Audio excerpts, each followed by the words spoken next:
Nawrocki with us, Poland. He did a good job with that, right? Gave me a little different pronunciation. I said, I want to get it perfect. Did I get it right? Yeah. Good. Good. Yeah. Nawrocki. I better get it right. And the president's been amazing. He had an incredible race. He came from behind and he won very handily. The people of Poland have taken to him immediately. They really love him. There's great love and respect. He's a very successful man, but he went into a political hatchet, so to speak. It was a pretty tough race, pretty nasty race, and he beat them all, and he beat them all very easily. And now he's become even more popular as they got to know him and know him better. He's doing a really fantastic job. So it's an honor to. I also endorsed him, so I'm very proud of that. I don't endorse too many people, but I endorsed him, and I was very proud of that, the job he's done. I want to thank Vince Haley for that recommendation. Vince was fantastic, and I appreciate it. And I can tell you who really appreciates it, Poland, because they're very happy with their president. And I just want to say it's an honor to have you. We'll be discussing trade and various other things, the things that you discuss. We'll have a few questions from you, and then we'll get on to a discussion. Then we'll have lunch, and then he goes and he meets with the Pope. And that'll be very exciting. And say hello to the Pope for me. Yeah, okay. I will. Thank you very much for being Thank you here. very much. Thank you very much, Mr. President. Thank you very much, and I would like to express my gratitude for your invitation. Only after 1 month from my sworn and from celebration for my inauguration, it means that Polish-American relations are very important, very strong. I think that we have so strong relations that we have never had, and it's very important for me. Our relations are based, of course, on the values. Right. And thank you very much for your support, for your endorsement during my very hard campaign. I remember it, and I'm very grateful for your support. It was the fight me against others, so your support was very important, and the support of Polish people, Polish diaspora in United States of America. We have almost more than 10 million people here, and they voted for Donald Trump. They voted for me. Yeah, and in vast majority they voted also for me, so I would like to say hello to Polish diaspora in United States of America. Those relations for me, for Poland, for Poles, are very important with United States of America, and they are based on values: independence, sovereignty, democracy. And I think, Mr. President, that those values are epitomized by our common heroes, yes. Kazimierz Pułaski and Tadeusz Kościuszko. So thank you very much, and I hope it will be very fruitful discussion around the energy, around the economy and military service. Yeah. And the flyover was very much in honor of your great pilot who just passed away recently, who was a legend in Poland. You might want to say something about him. Yes, of course, it was a terrific accident in Poland. Thank you for this gesture that F-35 opened our meeting. Major Krakowian was one of the best Polish pilots, well-honed Polish pilots, and he died. He lost 2 children, so it was a great tragedy he was a legend in yeah, Poland, actually, a legend as a pilot. He was an incredible pilot, and I think he went to the Air Force Academy, actually. But he was a fantastic pilot, and it was a big setback. The people of Poland are very, very sad, so we thought we'd do that. That was the single plane that swooped up. And machines, American machines, opened our meeting. It was great, and we are waiting for 32 F-35s in Poland. So it also shows that we have great relations according to the best military equipment on the world, American equipment, which build Polish security too. Well, Poland, we've had a tremendous relationship. I think now it's better than ever because of this relationship. It's a little special because we fought together. But we've always been very good, and we have some wonderful people, as you know. Duda, my friend, he's a good man, and still a big fan of yours, very much so. So it's a great honor, and we're going to talk about trade. We'll talk about some other things. We'll take a couple of questions from the media. Will American soldiers remain in Poland? Will American soldiers remain in Poland? Yeah, I think so. I mean, do you know something I don't? I don't know. Yeah, we're very happy. If anything, we'll put more there if they want. But they've long wanted to have a larger presence. We have some countries that have more, not too many, but no, they'll be staying in Poland. We're very much aligned with Poland. Sir, on Russia and China, you, sir, can we ask about, we saw a dramatic picture where we saw the leaders of Russia and North Korea and China together, the first time the leaders of those three countries have been together in this sort of show of solidarity. You said that they're conspiring against the United States. What do you think they're conspiring to do? And given this, is it reason why you should slap or would consider slapping secondary sanctions on Russia if they're conspiring against the U.S. now? Well, I've already done that with regard to India, and we're doing it with regard to other things. And I put out a truth last night. You saw that. And I was the one that brought it up. I said, they're only doing this. They're looking to, when they did what they did, I thought it was a beautiful ceremony. I thought it was very, very impressive. But I understood the reason they were doing it, and they were hoping I was watching, and I was watching. My relationship with all of them is very good. We're going to find out how good it is over the next week or two. I think that we helped China very much, as you know, when they talk about freedom.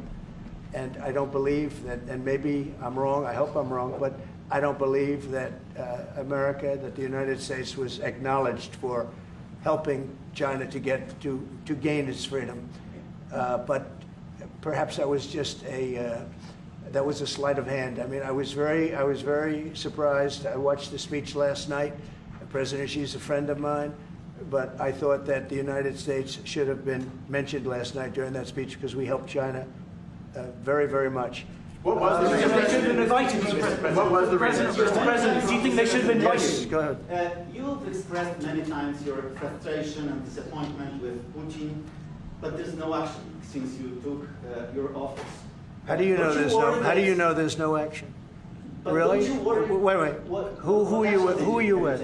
I'm with Polish radio. Okay. How do you know there's no action? Would you say that putting secondary sanctions on India, the largest purchaser outside of China, they're almost equal, would you say there was no action? That cost hundreds of billions of dollars to Russia. You call that no action? And I haven't done phase 2 yet or phase 3. But when you say there's no action, I think you ought to get yourself a new job, because if you remember 2 weeks ago I said, if India buys, India's got big problems, and that's what happened. So don't tell me about that. Go ahead. Mr. President, Mr. President, right now there have been survivors of Jeffrey Epstein speaking at a press conference on Capitol Hill. They're calling for these case files, these documents to be released. And Thomas Massey, who is sponsoring a discharge position to get the House to vote on releasing those documents, says he doesn't believe you're implicated in these files, but many of your friends and donors may be, and he says that's why the Justice Department is redacting them and slow-walking the release. Is the Justice Department protecting any friends or donors, sir? So this is a Democrat hoax that never ends. You know, it reminds me a little of the Kennedy situation. We gave him everything over and over again, more and more and more, and nobody's ever satisfied. From what I understand, I could check, but from what I understand, thousands of pages of documents have been given. But it's really a Democrat hoax, because they're trying to get people to talk about something that's totally irrelevant to the success that we've had as a nation since I've been president. Even if you look at D.C. right now, D.C., it's a totally safe zone. It's called a safe zone. That's a term. It's a term of art. It's a safe zone because it's very safe. You can walk down the street now and nothing's going to happen. No crime, no murders, no nothing. Because we had a lot of problems with certain places, and we still do. All run by Democrats, or for the most part run by Democrats. So what they're trying to do with the Epstein hoax is get people to talk about that instead of speaking about the tremendous success, like ending 7 wars. I ended 7 wars. Nobody's going to talk about, because they're going to talk about the Epstein, whatever. I understand that we were subpoenaed to give files, and I understand we've given thousands of pages of files. And I know that no matter what you do, it's going to keep going. And I think it's enough, because I think we should talk about the greatness of our country and the success that we're having. I think we're probably having, according to what I read, even from two people in this room, we're having the most successful 8 months of any president ever. And that's what I want to talk about. That's what we should be talking about, not the Epstein hoax. When should we make a decision on Ukraine, Mr. President?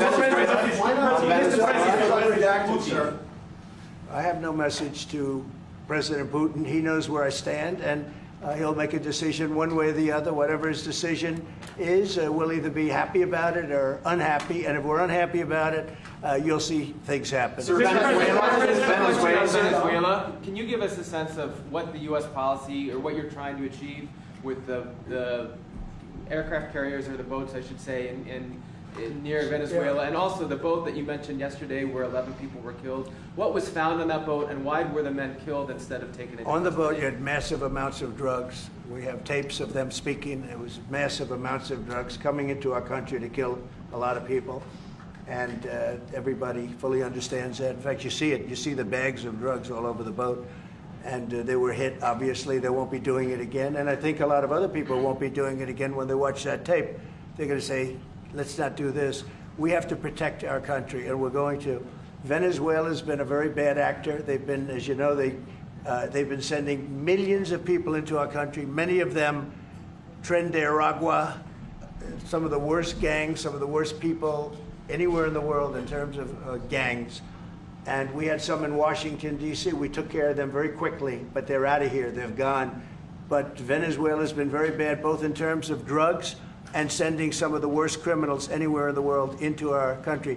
They emptied out, you don't know this, but they emptied out their prisons in Venezuela, and they emptied them out into the United States of America. And that's part of the problem we have. We're getting them out. We're getting them out rapidly, but it's caused a tremendous problem. And Pete and all of the people that are working very hard to rectify the stupidity of the Biden administration, allowing these people to pour into our country with open borders. We are paying a big price as a country for the incompetence of the Biden administration. But think of it, opened up prisons, drug dealers, drug lords, everything coming out of Venezuela, they said, and we said, we're not going to put up with it anymore. So Venezuela's been one of the worst actors in the whole group, and we have a group of pretty bad actors. Are you wanting to force withdrawal? Yeah, thank you, Mr. President. At the end of this month, the government or the Congress has to pass a budget. Do you think we can avoid a government shutdown? Yeah, I do. I think the Republicans will vote for an extension. We won't have any Democrat votes. We could give the greatest budget ever. Tax cut of 50%, everybody taken care of, perfect for women, perfect for men, perfect for minorities, perfect for everything, and we wouldn't get one vote for the Democrats because they've lost their mind. They are so deranged. They have Trump derangement syndrome, and I don't want to burn the Republican Party with it, but they really are. They've become almost sick. They actually think there is a disease. It's called Trump derangement syndrome. They've got it. No matter what we did, no matter how good, you could give them everything that they've ever dreamed of, and you wouldn't get one vote. These are sick people, and I think we're going to have a tremendous midterm. We just approved the largest tax decrease in the history of our country. We have things, if you think of it, no tax on tips, no tax on Social Security for our seniors, no tax on overtime, deductions when you buy a car and you borrow money to buy a car. First time they've ever seen anything like this. Middle-income people get deductions. You get a deduction when you buy a car. Nobody's ever seen. And by the way, they're selling cars like crazy. Cars are pouring back because of the fact that we have tariffs. Cars are pouring back into our car plants are pouring back into our nation. They're coming from all over the world. They're coming back. You know, we lost about 54% of automobile manufacturing over a 30-year period, 35-year period. They're all coming back. I think they're coming back higher than ever before. We have AI going up. What we've done is amazing, and what we've passed is amazing. But the Democrats, I don't believe, will get one vote. It's very anti-crime. We want anti-crime. They're in favor of crime. We're against crime. You know, they gave us things like men playing in women's sports, open borders for everybody, transgender for everybody. I mean, they wanted transgender for all of the crazy things that they were saying. And, you know, people would say they're 80-20 issues. I say they were 97-3. I always say 97-3, and nobody knows who the three are. this is the best issue of all. They are against preventing crime. They are fighting us. I want to go into Chicago, and I have this incompetent governor that doesn't want us. Do you know that this weekend 72 people were shot in Chicago? I'm embarrassed to say it in front of the president of Poland. 11 people were killed. 72 people were shot. Last week, 7 people were killed in Chicago, a place which is probably your #1 place. I hate to say it. Yeah, a lot of Poles in Chicago. And we got to keep it safe. But 7 people were killed. The week before that, 5 people were killed, and 21 people were shot. This is in 3 weeks. So in 3 weeks, I lost almost 35 people were killed. It could have been stopped. If you look at Washington, D.C., 3 weeks ago, it was the same or worse. And now it's considered a totally safe zone. Restaurants are open. They're bustling. Restaurants, you have to see, restaurants were dying. Nobody wanted to go out. They didn't want to be attacked. They didn't want to be mugged. They didn't want to be attacked even in the restaurant. And you take a look at what's happened.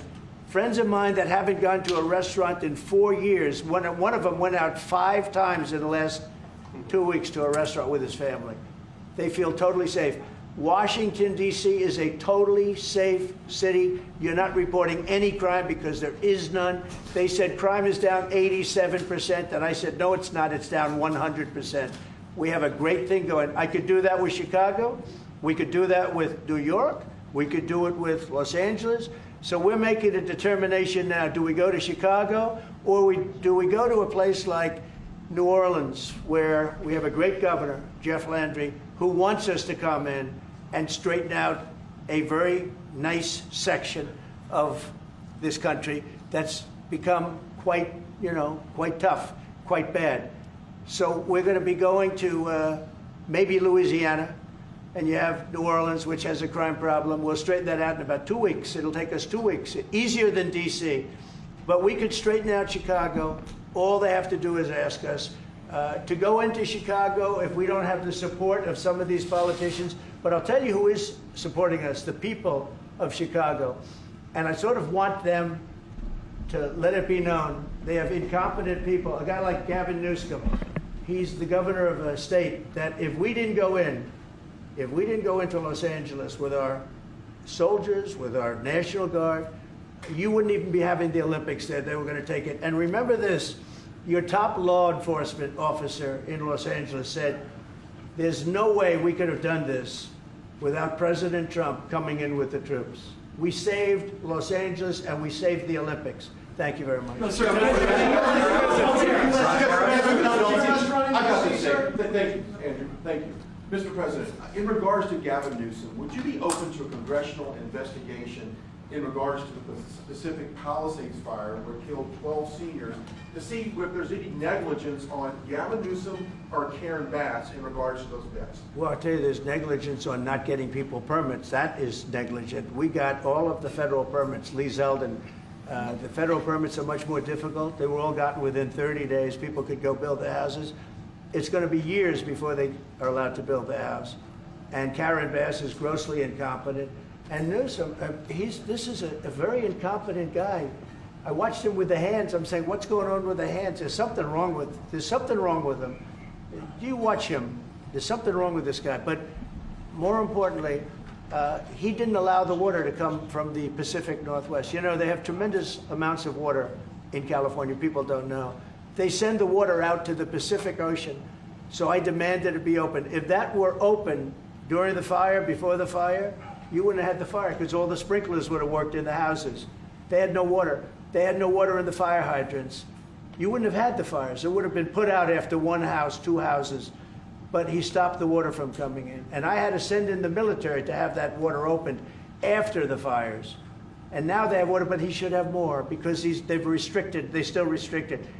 There's something wrong with these people. There's something really wrong. As to investigation, I view it as a gross incompetence. I view it as an ideology that's wrong. It's a radical left ideology. And if I didn't win this election, I think our country would be destroyed. I don't believe you'd be here right now, and our country would be destroyed. Yeah. Mr.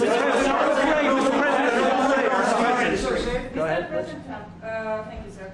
What's the most important important branches of interest between Poland and U.S. in your opinion? Well, it's just the relationship we have. I think there's a great trust and a great, more than most countries, more than almost any countries. We have some in a category that's very special, and Poland is in that category. We have a very special relationship. It's like the question about the soldiers that was asked. We never even thought in terms of removing soldiers from Poland. We do think about it with regard to other countries, but we would never know. We're with Poland all the way, and we will help Poland protect itself. I would like to add something. Yeah, of course, security is most important also for our relation. And I'm a historian, as you know, maybe, Mr. President. Sure. I'm a historian, and this is the first time in Polish history, in 20th century and the 21st century, that the Poles are happy that we have foreign soldiers in Poland. So the American soldiers are the part of our society nowadays. We have almost 10,000 soldiers, and this is the signal to the whole world and also to the Russian Federation that we are together. But we are not like the Poland free riders in Europe and in NATO. Mr. President Trump knows it, because our GDP for military service achieved 4.7. So we are probably the one NATO nation which is on this level, and we will not stop. Me, as the President of Poland, we are going to achieve 5% of GDP for military service, but with American soldiers on Polish soil, we solidify and we are secure. Just about that, Poland was one of two nations that paid more than they were supposed to with NATO. I don't know if anyone knows that, but there were two nations, and Poland paid more than they were supposed to. They thought it was low. And by the way, since then, at my request, they've raised it from 2% to 5%. But Poland was one of two nations that paid more than they were supposed to, which was a very nice thing. Yeah. You were not invited to the parade in Beijing. Never even thought about it until just now. President Nawrocki, what's your message for President? Never even thought. It wouldn't have been my place to be there. On tariffs? Will you visit a restaurant in D.C.? You haven't gone to... I might, sure. You haven't gone to one in either of your terms that wasn't... How do you know? How do you know? Because I and many other... Do you want me to prove you wrong? Do you want me to prove you wrong? Yes, please. But I will, I think it's something we could consider doing. I'd love to do it. I love the White House food, but after a while I can see going to a nice restaurant. It's safe. If you would have said, like the Governor Moore wanted me to go and walk through Baltimore with him, and I said, I think I'm a brave guy, but there's no reason to be stupid. They have crime that's at levels that nobody's ever seen before in Baltimore. They've done a terrible job. We'd go into Baltimore, straighten it out very quickly, too. You know why? They respect our soldiers. You see our soldiers. They respect our soldiers. We'd go there, too. But we're going to have people asking us to go. They're going to want to, and I think the people of those places the politicians are not in tune with the people. The people in Chicago, the people in Baltimore, the people in all of the places we talk about, they want to see us there. And I think we're pretty much waiting till we get asked, and properly. Because we're doing them a big service. Yeah, please. You talked about how historic these tariffs have been, bringing in revenue, additional revenue for our country. You've also mentioned before they could possibly replace federal income tax. Possible. Do you think that's... Someday it's possible. It used to be. So if you go back to 1913 is when they ended tariffs. We were the richest ever from 1850. It was all tariffs. We didn't have income taxes. From 1850 to 1913. In the 1887s, about 1887, they had the Great National Tariff Act. And it was a group of people that got together because our country was so rich, they didn't know what to do with the money. We had so much money, they didn't know what to do. It was a group of very prominent people that were set up to hand out money to everybody because we were the richest we ever were. Proportionately, we were in 1887, around that time, even in 1913. We ended them in 1913. How did that work out? And then we went to the income tax system, and then we had the Depression. And by the way, a lot of people try and say that, tariffs with the Depression. No, they ended in 1913, And then we went to income tax, and then in 1929 you had the Depression. They did try and bring it back in 1931-32, but the Depression had long started, and this poor, beautiful nation was gone. It was gone. We suffered for 25 years. It took 25, 30 years to really recover from the Depression. And we don't ever want to see that happen again. The tariffs are vital to the success of this country. When I say I ended 7 wars, at least half of those wars were ended because of the power of tariffs. I was able to say, well, we're not doing any business with you, or if you're going to war, we're putting a big tariff on you. And all of a sudden they announced that the war was settled. I settled 7 different wars, one going 31 years, look at the Congo and Rwanda, look at that, 31 years, 10 million people dead. I got it settled. And a little bit of that one, less than in some cases, had to do with trade and had to do with tariffs. So, you know, tariffs are vital to our country. And just so you know, other countries use them on us, but I just used them a lot better. We're in a much better position. We have trillions of dollars coming into our country. If we didn't have tariffs, we would be a very poor nation, and we would be taken advantage of by every other nation in the world, friend and foe. We're not going to let that happen. And we have a very, very big case in the Supreme Court. I can only say this. Our country has a chance to be unbelievably rich again, but it can also be unbelievably poor again. If we don't win that case, our country is going to suffer so greatly. What's the backup plan, sir? But I think we're going to have a big victory. Even if you look at the people that brought the case, they're foreign-oriented. They're foreign. Countries have taken advantage of the United States for so many years. And I started with China. You know, last term, I took in hundreds of billions of dollars in tariffs from China. But when COVID came, the last thing I was going to do is we're going to tariff France and Italy and, you know, others, Spain, when they were doing so badly. But now we made a deal with the European Union where they're paying us almost $1 trillion, and they're happy to do it. You know what? They're happy. It's done. These deals are all done. I guess we'd have to unwind them. We've done deals with Japan, with South Korea. We've done deals with many countries and others to come. And if we didn't have the power, prestige, and dignity of tariffs, and I used them wisely, and people respect America again, and we've become a rich country again. The money coming in is incredible. And again, they use them on us. If we didn't have them, they would use them on us, and we would have no way to fight them. We would be a third world nation. So I think it's one of the most important cases I've ever seen go before the Supreme Court of the U.S. You gave Vladimir Putin a 2-week deadline to agree to talks with Volodymyr Zelensky. That deadline is now nearly approached. Can you give us any indication of when you will make a decision? Well, I'm having a conversation with him very shortly, and I'll know pretty much what we're going to be doing. We've taken very strong action, as you know, and in other ways we've taken very strong action. But I'll be speaking to him over the next few days, and we're going to see. With who, sir? I'm going to know exactly what's happening. Mr. But President, I'm not happy with all the people. You got 7,819 people killed last week. Russian soldiers and Ukraine soldiers, right? Not American soldiers, not soldiers from Poland, but they're human beings, they're souls. They have parents, they wave goodbye to their parents, and their parents never see them again. That's the end of them. Over a stupid war, and I want to see it stopped. Now, we have stopped the money. We send weapons to NATO, they pay full price. We don't, you know, Biden spent $350 billion so stupidly. And it was one of the reasons that this whole thing happened.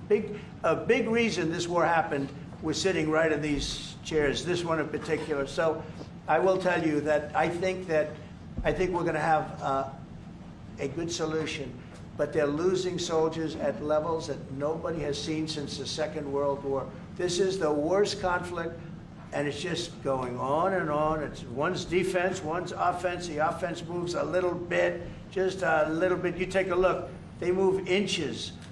They're dropping bombs and killing everybody. The whole thing is not since the Second World War has there been anything even close to this. And they're not soldiers from my country. This is my country. but I have a power to end things. That's why I was able to end 7 other wars. And you know that I thought of the 7, they're basically 7. Those are tough wars to end. Much tougher, I thought, than the war with Ukraine and Russia. I thought that Ukraine and Russia, I have a very good relationship with President Putin. I thought that that would be much easier. I thought that would be in the middle of the pack, maybe one of the easiest. Sometimes you never know with war. You know, war is a very interesting thing. You never know with war. War is complex and dangerous, and what a mess, what a bloody mess. It's going to get done one way or the other. But they have to stop killing all of these souls. There's souls, and we have to stop killing. Just a follow-up on that. Keep moving. Thank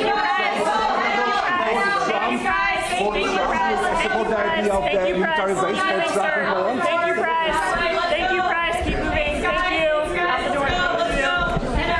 out the door. Thank you. Thanks, guys. Keep moving. Keep moving, guys. Let's go.